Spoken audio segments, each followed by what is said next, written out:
It's Wednesday night. It's podcast night. We've got a returning guest, Jennifer Amos. You're back. We're so happy you're back. Thanks for letting me come back. Yeah, well, this one was your idea. We 27 Club. So we're doing the 27 Club. For those of you that don't know, surely they know what the 27 Club is. But I've encountered a few people in the past week that did not. So the 27 Club are famous people, if you will, that died too young, and they died at the age of 27. And a lot say they were in their prime. There's a whole big list, but we specifically targeted the musicians because they're really sort of how the whole thing Started. Was musicians started to die, and then another one at 27 and another one. So we're going to tackle the 27 Club tonight. We're going to rank our top 5 and honorable mentions as far as the artists that we liked personally the most in the 27 Club, and we're going to present a song that they performed, whether it was with their band or solo or whatever that may be. So Wilkie's here, active on the pick tonight, and Jennifer, we're glad you're back. Thank you for having me back. I'm really glad that I didn't tank your ratings the last time. No, right. Yeah, you did Aerosmith, and that one has been doing super. Awesome. Yeah. Awesome. So, here's my question: is this like an SNL thing? If I come 5 times, I get like an embroidered robe, or if you come 10 times, okay? And this is a new thing, a new policy. That we're making it right now. No. If you come 3 times, we are going to make your own Funko Pop. And we'll make you one that's in the box with your name, and then we're going to make another one that's not in the box because we'll put it in the Funko lineup over there. So when you get to 10, hashtag goals. Yeah, major goals. So we got a few guys that are approaching the 10 spot, and we'll probably they'll be on. And Percy and I are going to talk later, probably tomorrow, about who we're going to be booking for the next several episodes. So, nice. With that being said, let's thank our sponsors, Spices Smokehouse Crackers. You see they delivered a new box of treats for us here. They do a great job. We appreciate them. Ooh. Of course, Brindley's Family Pharmacy, where they do such a wonderful job. You need to use a local pharmacy, and you will get better care. They actually give a shit about you, and they do a fantastic job in our community. And last but not least, Busted Oak Bourbon Society. Percy and I will be there Saturday. We'll play some of this playlist, and we'll be slinging drinks starting about 11 o'clock and go until 4, and then they let the old folks go and the young bartenders and folks come in, and we go home and take our shoes off. So, and we've got some new coasters this week. Yeah, thanks. To our buddy AJ Williams. AJ coasters, we appreciate it, man. They are all the best, and they look fantastic. So many thanks for that, brother. Almost too nice to use. I know. I was like, man, they're just too nice for this podcast desk we have. But anyway, so yeah, they dressed the place up nice. We appreciate that. All right. You ready to get into this? Let's do it. 27 Club. Percy, what's your honorable mentions? My honorable mention first is from a guy that was in a band I thought could have been so much more. It was the bass player from Uriah Heep, and it was Gary Mervyn Thane. Nice. I thought that was one band out. It's almost like Humble Pie. I thought they could have been so much more. They could have been so much more. It was an easy one, but I went with Easy Living. Easy Living's a great song. Now, really, did he? You know, I really don't know how he died. I didn't read that, but he was only on 2 albums. But this was Armed and Dangerous. All right. And this is the one that had Easy Living on it. Okay, good choice. I mean, and that's just an amazing song. I mean, yeah, it is. Nice. And my next one is from one of my favorite obscure bands. Okay. And they did a lot of work with John Lee Hooker. Oh, boy. And it's Alan, or they called him Blind Alan Wilson from Canned Heat. The man could sing. Mm-hmm. And he actually died before Brian Jones, he died before Jimmy, he died before Janice, and he died before Jim. Yeah. Yeah. So And he entered that club before they did. yes, Yeah. but he was not really. He was, I guess, he was grandfathered in. What song? OG. He's one of the What OG. song did you go with? On the road again. Yeah, there we go. Oh, yeah. So you just scratched one of mine off. And I love Ken Heat. I mean, They're so bluesy. You don't have enough credit for being such a blues runner. and he was the co-lead singer and the harmonica player. But their blues, that stuff they did with John Lee Hooker was just amazing. Good stuff. Yeah. All right. Good one. What else? And my last one probably shouldn't be an honorable mention, but it is what it is. Hard list. It was the pick. Yeah. And we're going to trample all over each other on several of them. 100%. Yeah. And it's Janis Joplin. Did you know one time she was voted the ugliest man on campus? Right. Man. And all she wanted was love. It's a terrible story about how she died. Yeah. You know, she got up some heroin. She was in a hotel. She was with her boyfriend, did a dose of heroin, went to the cigarette machine, and fell over face first on the table, and they found her dead the next morning. Oh. And the song I went with was, I think, one of her most bluesy songs. And the first time I ever heard this, it was featured in the Martin Scorsese Presents the Blues. It was on PBS. That was early 2000s, I'm thinking. That's when I got turned on to tons of blues music. And that's the first time I ever heard this song. And it's One Good Man. Yeah. Oh. Yeah. And he actually wrote this song. And she didn't write a lot. No, she didn't. Good choices. Way to kick us off. And that you had a couple good little alternative mixes in there too. Good. I like it. Yeah. All right. What you got? That's hard to live up to. I know, right? All right. My first honorable mention is Ron Pigpen McKernan from the Grateful Dead. It may be a little too obvious, but I love trucking. That's my favorite Grateful Dead show. Absolutely. Love it. So, and he actually became friends with Jerry Garcia at the age of 14. Wow. So, I think he died in 69 or 71. Pigpen? Yeah. No, Pigpen died in 73. 73. Okay. So he was on the Europe. alcoholism. Yes. So what got him?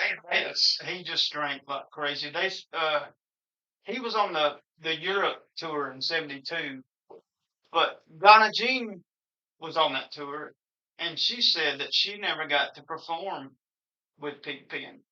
Because, you know, like the first several months that Donna Jean joined them, she didn't even sing with them. She said she wanted, and for those who don't know, Donna Jean, Godchild, was married to Keith, and he was the piano player for the Dead, and she was a singer from Florence. Yep.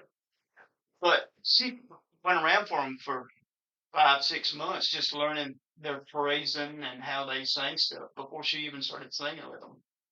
Anyway, that's a side street we went down, but Interesting. Very interesting. Good. My next one is Brian Jones, founding member of the Rolling Stones. Yeah. See the Rainbow. It's my favorite I Rolling like Stones that song. choice. Yeah. I like that choice. And I found a very interesting tidbit about him. He wrote the Rice Krispies jingle for Kellogg's. Didn't I? Did you know that? Yeah. we know a lot of Jimmy Page turned down the Yardbirds because he was a jingle writer. Yep. Jingles must pay. Yes, yes. That's a decent way to live, But living, especially in that time. Yeah. It was probably steady. Yes. Yeah. Yeah. That was money you're like a living your parents could be proud of. It's fine. Absolutely. He also played alto sax on the Beatles song You Know My Name. Okay. Yeah.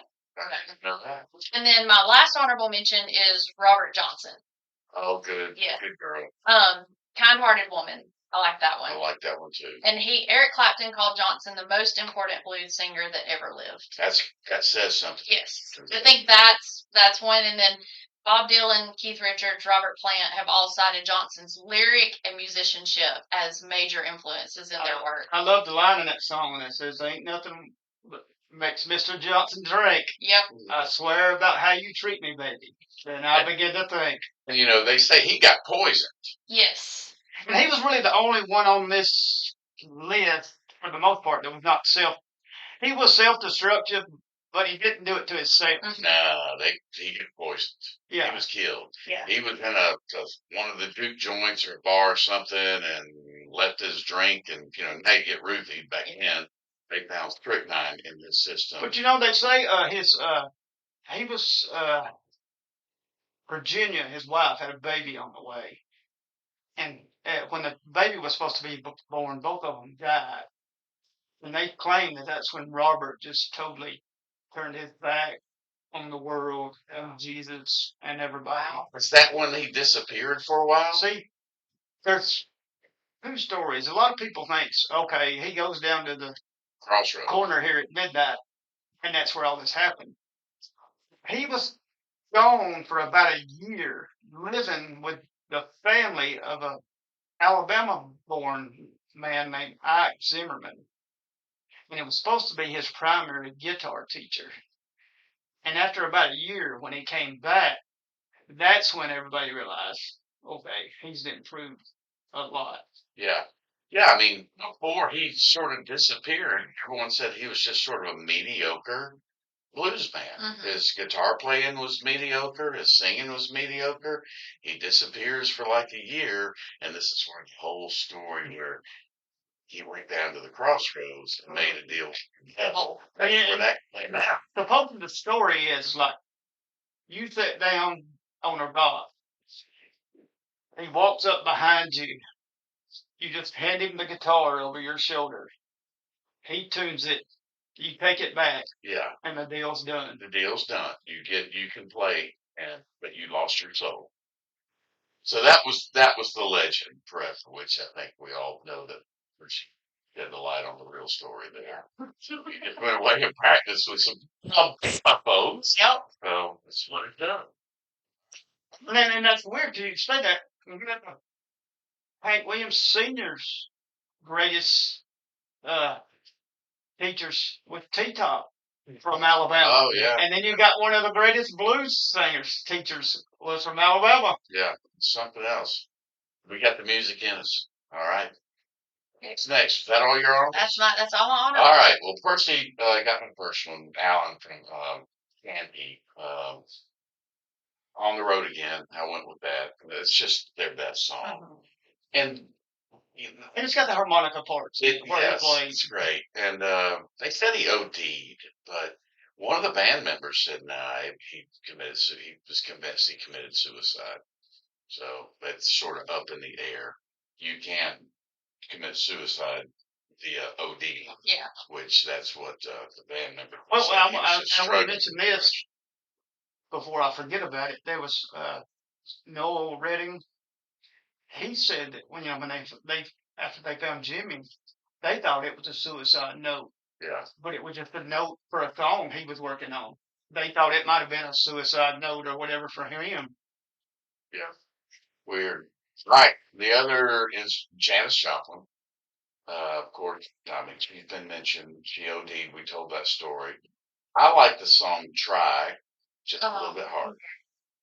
And Amanda reminded me of that one the other night because she helps me out sometimes. I'm like, what do you think of this?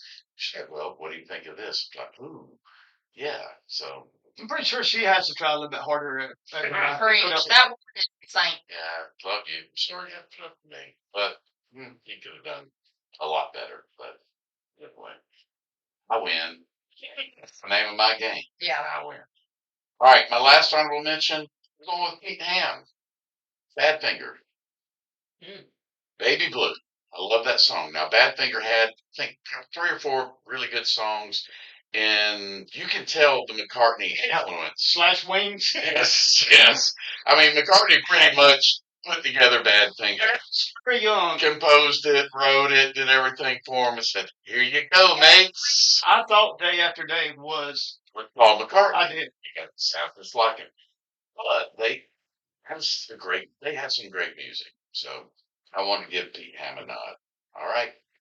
Honorable mentions out of the way. We're at the top 5s. Who's your number 5, Percy? My number 5 is Mr. Mojo Rising. Oh boy. And I know it's close to you. And the song that I went with it's got one of my favorite lines in it. And it says, I woke up this morning and I got myself a beer. The future's uncertain and the end is always near. And it's Roadhouse Blues. It's a great choice. Collection from could be even Harem's Files. Yeah. I have, and I may show my age here, but I have Amy Winehouse, Love it. which is great. Me and Mr. Jones. That's Oh, my favorite Amy Winehouse song. I loved her. Yeah.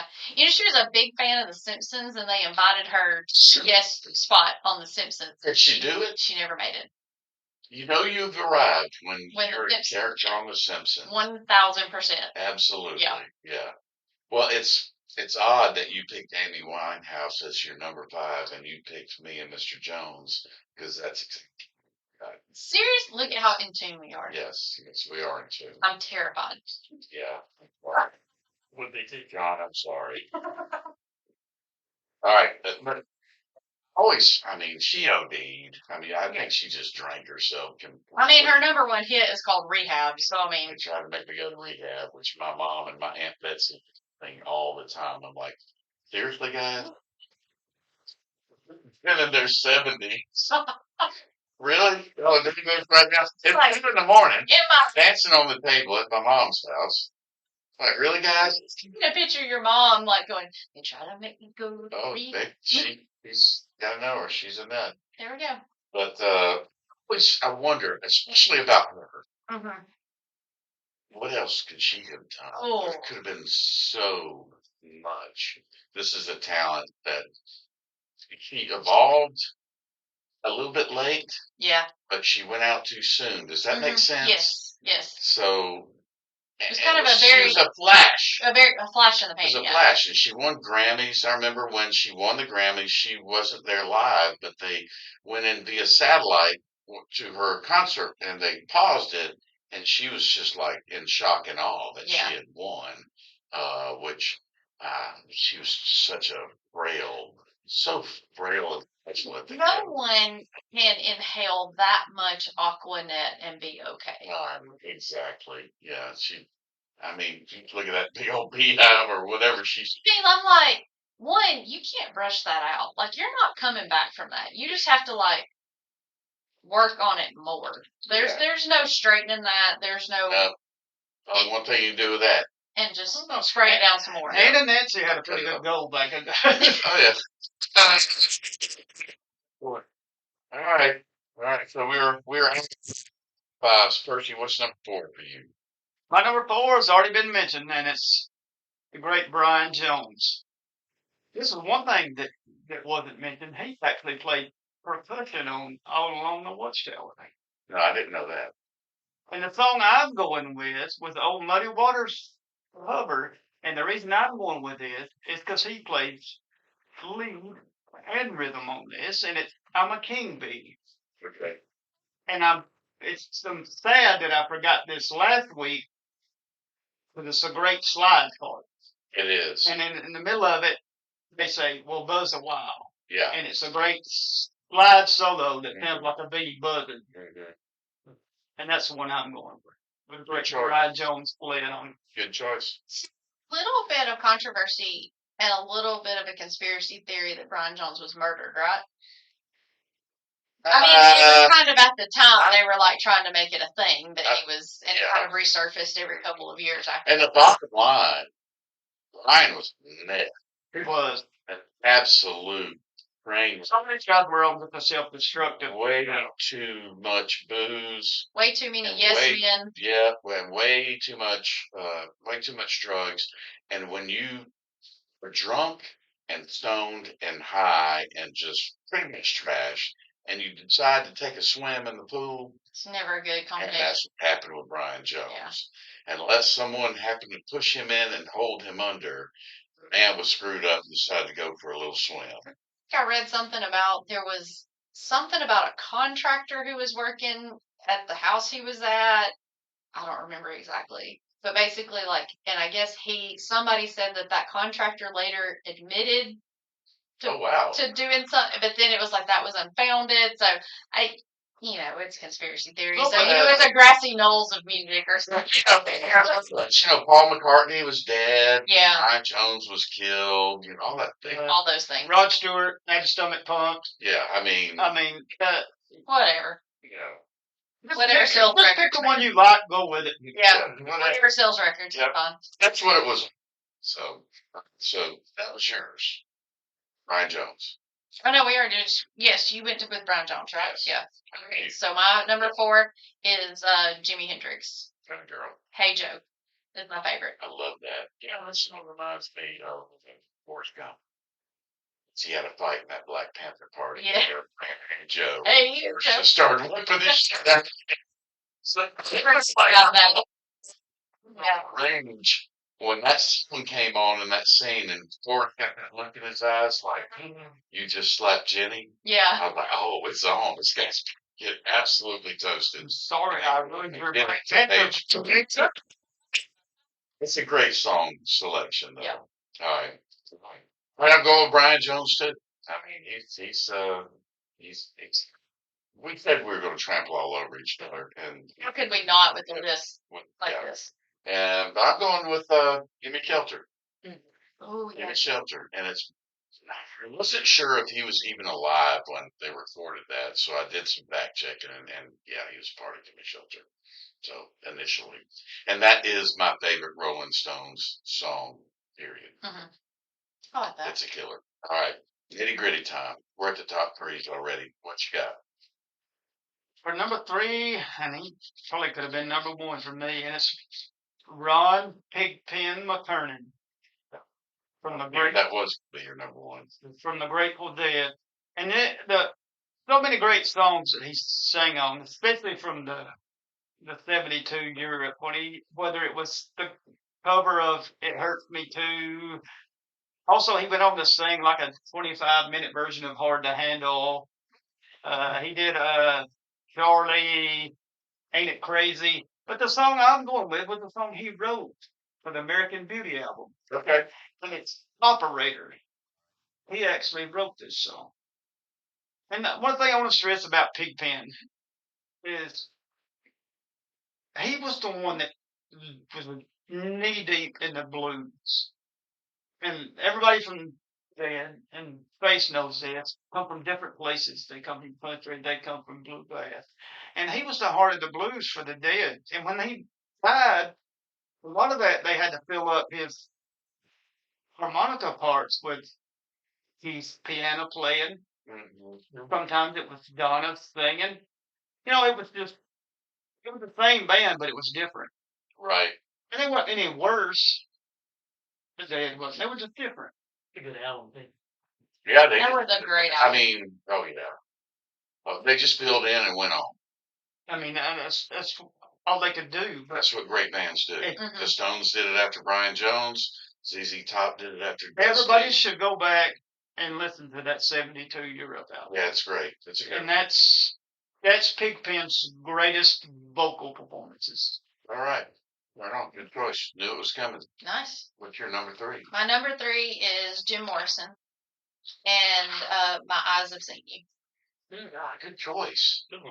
I didn't thought about that one, and I don't know how long. That's a good song. I like that one. Yeah. It was weird. I mean, how he died. Yes. And there's so much uncertainty about it. Obviously he OD'd, but there was a lot swirling in Jim's life when he passed on. He was in Paris. Yes. We've stickered his grave. The picture's up there somewhere, which was a really cool experience. But he was over there because he didn't want to have to face the music in the United States Yeah. after exposing himself, Mhm. and the feds busted him, and so he had a court date coming up, and he said, "I just think I'm going to go to Paris for a while." And he had a lady over there he was hanging out with, and it's funny because his girlfriend died when she was 27, and then if you watch the movie The Doors with Val Kilmer, they don't really make it clear exactly how he died. It's just he was in a bathtub at one point, and the next thing you know, he's in the ground. Mhm. So That was a period where just rock stars were just going to France and taking Yeah. drugs. I mean, Graham went over to hang out with Stones. I mean, that was just like, hey, let's go to France and take all the drugs we can take. Yeah, pretty much. Pretty much. You know, I found in some of my research for this that Jim Morrison had an IQ of 149. He is incredibly Incredibly intelligent. smart. Jim And considered himself a poet. yes, well, he loved philosophy and was a student. He considered himself a student of Nietzsche. So I was like, Strange. how bizarre. There you go. UCLA film school. Yeah, it's crazy. It's weird. Just so much talent and Yeah. just wasted. He wasted it on drugs. yeah. Yeah. Total. All right. My number 3, Kurt Cobain. Well, there you go. So I'm sure so he made it, John. Cobain's on the list. Yeah. And You think Courtney killed him? that's what I don't know. I want to get Jennifer's opinion on. John's the one you need to ask about all that. What does he think? I think. So we went so Jennifer's husband, a lot of people know, is John. Yes. And he's our assistant police chief. So he knows a little bit about he is investigative. He loves music. He loves Nirvana. We went to Seattle a couple years ago we left out of Seattle on an Alaskan cruise and came back, but we spent a couple days in Seattle and my parents went with us. We took my parents and John booked himself this I can't remember what it was, but it was like a Nirvana. It was a Nirvana field trip, for lack of a better term. Oh, wow. And he booked this thing online, and it said basically show up at this corner, at this intersection of the street. There'll be a bus waiting. There'll be a van waiting for you. So Mom and Dad and I are like, we're going to go to the Chihuly Glass Museum, and John's like, I'm going to go on this thing. He paid $50 to get in a van with a bunch of hippies. And I thought, he drove away, I thought, this is against everything our parents ever taught us. We may never see him again. Yeah. We have no idea where he's going, who he's with. What he ended up in the van, if I remember, with some like European band that was here on tour or something. It was so bizarre. But they like drove out to Kurt Cobain's house and then like drove by, and I'm like, people live there. That's called a neighborhood now. People live in that house, and you're like just driving. I'm pretty sure you like that was the whole tour. You issue like whole warrants and things against people stalking, things like that. I'm like, what is happening right now? Oh, he had the best time. It was amazing. I can't remember what it was called. It had some funny name, and he'll be mortified that I even talked about it. Well, in a very white, undescript van, and sent him away in Seattle. it's sort of a little bit scary. John can take care of himself. He'll be. Yeah, he'll wipe that whole van out. Song I picked is Where'd You Sleep Last Night? Oh, Unplugged. Their Unplugged album. That Unplugged album is every song on far and away great. That's where Pat Smear was first known. I mean, it was always Chris and Kurt and Dave. Just Nirvana. Mm-hmm. Then you do Unplugged, and there's this guy. All of a sudden, this was just to me. I was like, who the hell is this guy with the red, white, and blue guitar? Playing Bucko's guitar. Yeah, playing a guitar. And then I learned later, because I like Grove. I love the Foo Fighters. Me too. Yeah. It's like, this is years ago. It's like, hey, that's that guy that was on Nirvana Unplugged. And I looked in the liner notes and said, man, that's a shitty name. That's a real. There's no way your parents named you that. Strange baseball name. I'm not going to your last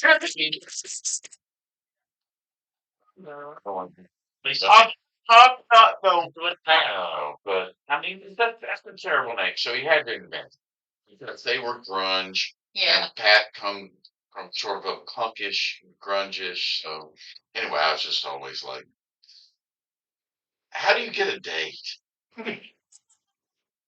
Petey. Hello. Yeah. My name's Pat Smear. Yeah. Nice to meet you. I'll see you. Yeah. And moving on. Moving on. All right. So Cobain made it. There we go. Percy, 2. If you didn't tell me, you think Tell you what, killed him. You think Gordy killed him? I don't know. It's 50-50. You know, when they got inducted and Dave Grohl was there and Courtney, and they were all on the stage together, there were a couple times you could tell Dave was like sort of looking at her and going, you get what I'm saying? See, to me, I think Dave thought he wasn't sure either. Yeah. I think living with Courtney just rationalized suicide. I think that was probably it. I mean, I think about her. I mean, Already, yes, he did not like the limelight. No, He did not like any of that. He just wanted to play his music. And he battled depression and he battled drugs. And then he married Courtney Love. Let's put that into a cocktail and serve it. It's called I'm Gonna Blow My Brains Out. And that's what he did. That's what I really think happened. So, interestingly enough, I learned this fact a couple of months ago and about Blue John's mods. So, no pun intended. Sorry, that was bad choice of words. Yeah, that was bad. So, Courtney and Kirk's daughter, Frances Bean, got married a couple years ago and married Riley Hawk. So, they had a baby in September. That child's grandfathers are Kurt Cobain and Tony Hawk. Talk about a 90s child's, wow. dream right there. I was like, that kid's grandparents are Courtney Love and Kurt Cobain and Tony Hawk. Good gracious. Also, Tony Hawk was doing like a osteoporosis, bone density vitamin commercial the other day, and I thought, Needs it. here I am. Skateboard race. Wow, this is the age we're at. This is great. It doesn't get any better. No. Here we go. Yeah. Anyway, there you go. All right, Mercy. 2 for you. number 2 for me has already been mentioned, and it's the great James Marshall Hendrix.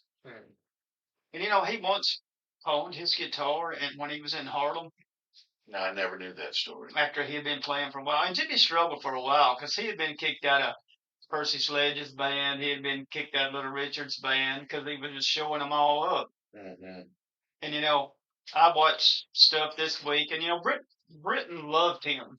They claimed him for one of their own. They did. I think he pretty much claimed them too. Yeah. And it was sad because his father Al went off to war. Yeah.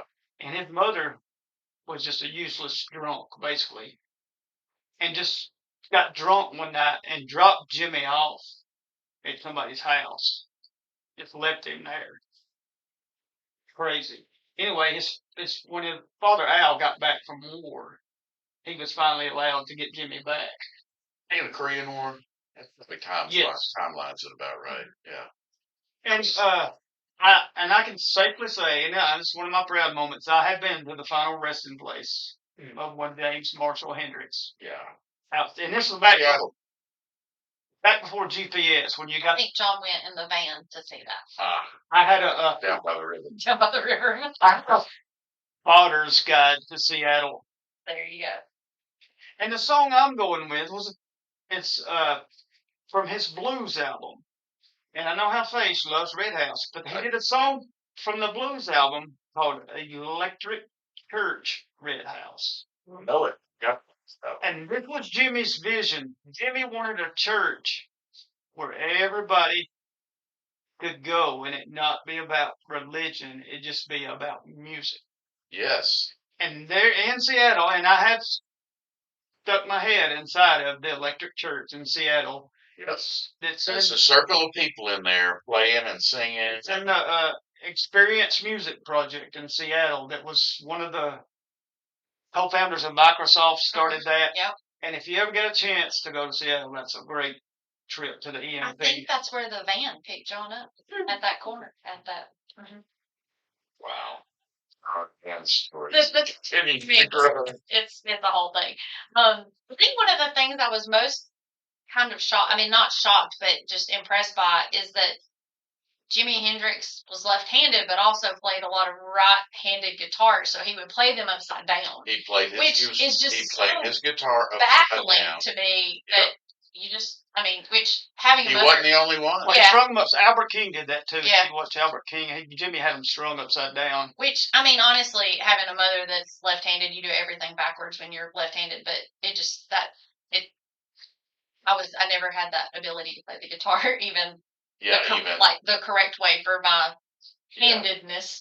It just, the fact really that you gifted. figure it out Playing an how to do it, upside down guitar, left-handed. it's crazy. Wild stuff. All right, My number 2. you're number 2. My number 2 is Kurt Cobain. So I'm sorry, John, he's not my number 1. I'm sorry, but I didn't leave him off my list, as you made sure of. Yeah, Where I went. meant it. Yes, and I had a very hard time, so I broke the rules. I'm very sorry, and I had to go with either lithium or poly. I couldn't. I'm like, I think it's probably lithium, but poly is a very close second for me. I almost went with lithium. Yeah, I do love lithium. Yeah. Well, I'm sure if you'll write it down first, you'll pick both anyway. Thanks, Bruce. Yeah. I mean, what's one extra click? It's all on the same album. Yeah. Just look for the naked baby. Yeah, that's it. The little ding dong Yeah. around chasing a dollar bill on a fishing string. Just thought it was hilarious. It tells you where society has come from. You remember when the Blind Faith album come out? Yes. They're like, oh no, you got to pull this. We're yanking this, and then Shoot, we just put a sticker over it. Yeah. when he gets to Nirvana, it's like, whatever. And what with that kid that was the baby Already sued sued? them a couple years ago? Did he really? Yes, it's a whole thing. He was like, he was exploited and it's child porn and this. God bless him. He wanted money. 1000%. He sued Nirvana over that album cover. I'm like, dude, what are you, like 30 now? What? I mean, how is this now, just now, a thing? Why can't you take that a different path and rock it Yeah. and make money out of it without? I mean, that's what an incredible pickup line at a bar. Have you seen the cover in the Nirvana album? Yeah. Tell me, That's me. tell me that little bastard's not going to Comic-Con. So, Oh, please. yeah. One. Yeah, absolutely. All right, it's my number 2. Mhm. Jimi Hendrix, of course. I love Jimmy. Which one up on you, Percy? Because I figured I was like, Percy knows I'm going to do Jimi Hendrix Red House up here. Because that's one of my favorite blues songs, period. And Jimmy kills it. Buddy Guy does a great version of it. But I switched it up. I went a little softer because I like Little Wing. So I'm going with Little Wing. It's a great There song. you go. Yeah. Amanda liked it. We were listening to some Jimmy the other night. So anyway. Band Trooper too. Yeah, absolutely. All right. That- We're at number 1s. First. Number 1 for me has already been mentioned, but I'm going with the man who was the founder of the 27 Club, whether he gets the credit or not, and that's the great Robert Johnson. Absolutely. Yes. Yeah. He does get the credit in my book. You know, we talked about earlier of Ike Zimmerman being his guitar teacher. Later on, Ike went on to become a Pentecostal preacher. How about that? And we want to. Sorry, a Pentecostal preacher with the last name of Zimmerman in Alabama. Well, he moved Oh, wherever all he right. went, but he was born in Alabama. Right. Zimmerman. There's a lot of strange things that go on in Alabama. But when Robert went to record his album, to me this was kind of almost the birth of the rock star. He goes to San Antonio, and the guy, I hate to use the word producing, because they're doing. You got a couple of knobs, and you got to turn the volume up at the right time. Yeah. Anyway, he told Robert, he said, you got to get up early in the morning for recording early. And he gets a call. Robert's in jail. He goes down there. He gets him out. About 45 minutes later, Robert calls him on the phone and says, hey, this woman's wanting 50 cents, and I don't have that much. Oh, my goodness.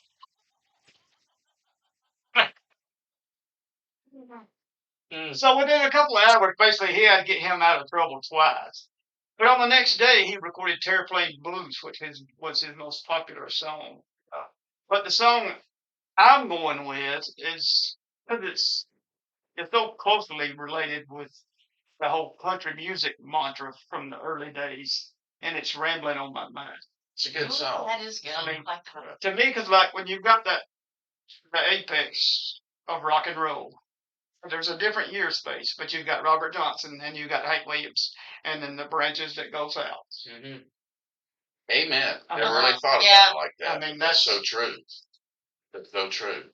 Those two guys were the pioneers, founding fathers. I like Amen. that. Yeah, like it. All right. Yeah, what's number one? My number one is Janis Joplin. I just love her. I think she's just like there will never be anyone that could ever replicate I don't think so. That that saying voice. is That hard. I mean, there's a lot of heroin damage there. There's a lot of it's such a unique sound, and it's so soulful and sad. we And know the story about when she first did "Down on Me," the first time live for Big Mama Thornton, and she asked Big Mama Thornton. She said, "Can I sing?" It was at Monterey Pop. She said, "Can I sing Down on Me?" And Big Mama Thornton looked her in the eye and she said, "Fuck it up." And Mark Lee, Jim Harris had a podcast for a good while, and he interviewed Delaney Bramlett, and she tells the story about how Bonnie Bramlett. Bonnie Bramlett, yeah, at Woodstock, about how her and Janet stole the ambulance. Woodstock. Oh, Yeah. sure. All right, that was your number one. well, and the song I chose was "A Woman Left Lonely." Okay. I just think it's a different. It's not her typical screaming kind of No, real but that was harsh, the loud. But it was. I That's mean, feeling. it's very evoking. Like I- it's just Can't think of too many other performers, musicians that gave everything in her vocals. I mean, when she said she gave a little piece of her, give a little piece Yes. of her heart, she gave every bit of her heart yes. in all of her performances. She's There's a amazing. very good documentary. I think it's like I can't remember the name of it, where they were doing a tour across Canada, and I think it was Janice and maybe the Burritos and the band, Oh and wow! they were just on trains going across Canada, and that's very interesting to watch. Wasn't the dad in that? Not in this one. Okay, I know she hung out with them. Yeah, she did a lot. You know, Janice also bought a headstone for blues legend Bonnie Smith that had her grave had been unmarked since her death in like 37, I think, and she That went on like put a headstone. so Right. much. They had to pay. They had to pay for Howlin' Wolf when he died. Yep.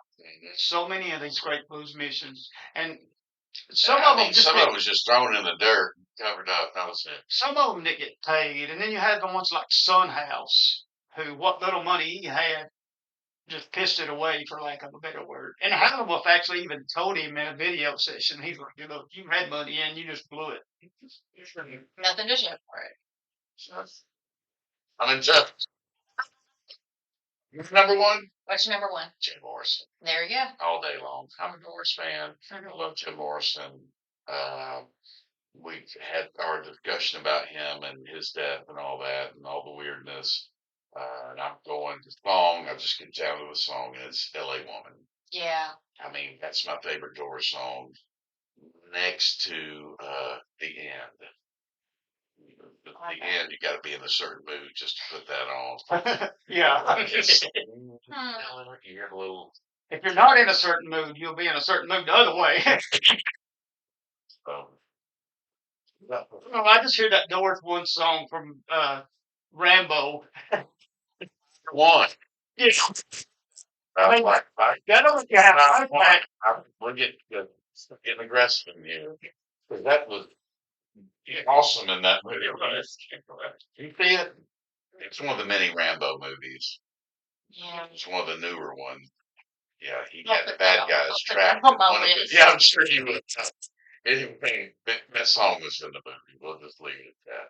You got Percy's pick this week? I do, and just so I won't leave this fella out, and it's already been mentioned, which is unusual for one of my picks, but I don't want to get harassed by the grunge community, and it's Kurt Cobain. And Good job. it's probably the only Nirvana song that I actually like, and it's the You may get harassed in the studio right now. I know, but I probably deserve it anyway.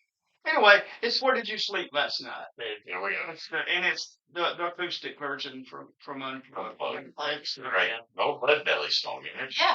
Yes. I just didn't care for Nirvana. That's me. I mean, Well, we make up for it. So Okay, let me ask this. The closing credits of SNL, that music that plays, is that a Janis Joplin song? Is that the music to a? Because it reminds me of. I don't think it is. And What is that? Because every time I hear It's- it, I think, is that Janis? Like, is that? it's a lot of sax, It and is, it's yeah. the SNL band, and I think this came up because we had the special was on again, Yeah. 50 Years of Music for SNL, and they were asking some of the cast members today, can you hum the theme, the opening Could they and the do it? closing?